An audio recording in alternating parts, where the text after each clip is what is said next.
I've just updated Cabinet on where we've got to with our friends and partners in the EU, and look, they agreed very strongly with me that the deal on the table is really not at the moment right for the UK. And the most important is that really just in the last couple of weeks they've brought back the idea of this equivalence between the UK and the EU, which basically means that whatever new laws they brought in, we would have to follow, or else face punishment, sanctions, tariffs, or whatever. And it was put to me that this was kind of a bit like twins, and the UK is one twin, the EU is another, and if the EU decides to have a haircut, then the UK has got to have a haircut, or else face punishment, or the EU decides to buy an expensive handbag, if the EU decides to buy an expensive handbag, then the UK has to buy an expensive handbag too, or else face tariffs and punishment. And clearly that's not a sensible way to proceed. It's unlike any other free trade deal. It's a way of keeping the UK kind of locked in the EU's orbit, in their regulatory orbit.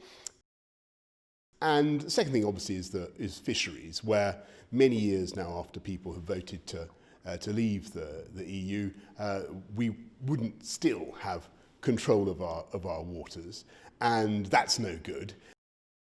And what I've said to our negotiators is that we've got to keep going, and we'll go the extra mile, and we will, and I will go to Brussels, I'll go to Paris, I'll go to Berlin or wherever, to try to get this home and get to a deal. But there's always the possibility, the prospect of coming out on Australian terms, which I believe are very good terms, and we, as I say, can prosper mightily in that future, which is just around the corner. And there are all sorts of amazing opportunities for this country.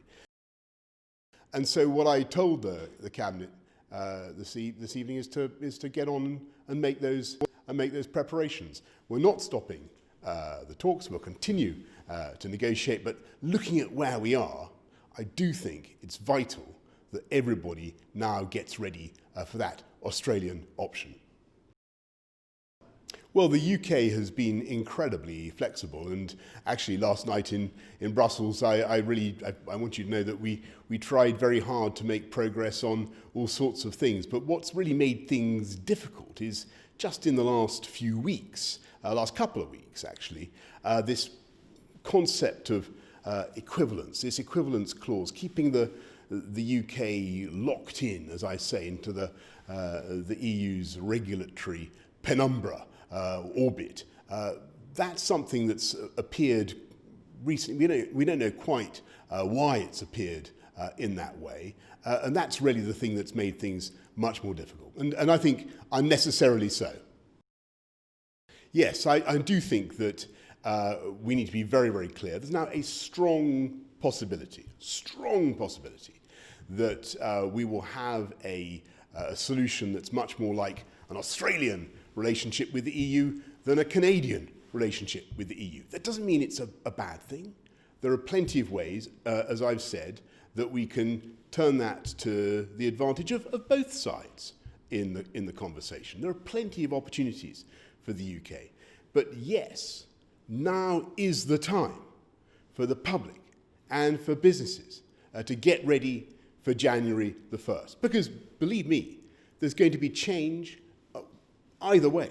There'll be change whether it's a Canada-style deal or an Australia-style deal. But we certainly now need to make proper preparations for that Australian solution. As I say, I stand ready to talk to anybody, our friends and partners in the EU, whenever they want. At the moment, I have to tell you, in all candour, the treaty's not there yet, and that was the strong view of our Cabinet as well.